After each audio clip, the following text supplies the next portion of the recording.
Il y a quelque temps, quelque chose s'est passé dans la classe voisine.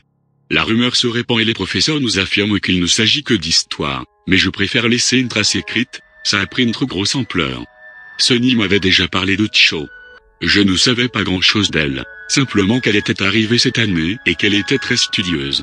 Je la trouvais mignonne, je lui souriais parfois, je pense qu'elle m'avait remarqué. Elle aimait par-dessus tout la chimie, d'ailleurs elle surpassait tout le monde dans cette matière. Les professeurs pensaient qu'elle allait faire de grandes études dans ce domaine.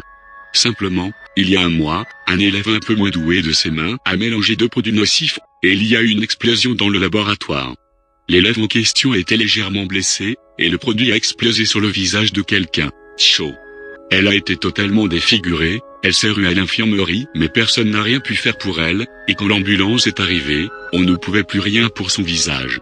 Après cet incident, Cho n'est plus jamais venue en chimie. Et quand elle était à l'école, elle rasait les murs, de sorte que personne ne voit son visage. Elle n'a plus jamais été la même, seulement la jeune fille qui cachait son visage, et moi je ne lui ai plus jamais souri.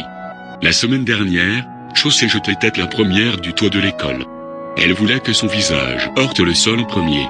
Sunny m'a dit qu'elle ne voulait plus non plus aller en chimie, comme beaucoup d'élèves de sa classe. Le professeur a été remplacé, il avait pris un long congé après l'incident. On dit que quand on entre seul dans la salle, une jeune fille ressemblant beaucoup à Cho est face au mur du fond. Je n'ai jamais cru à ces histoires de fantômes. Jusqu'à ce qu'elle me demande pourquoi je ne lui souriais plus.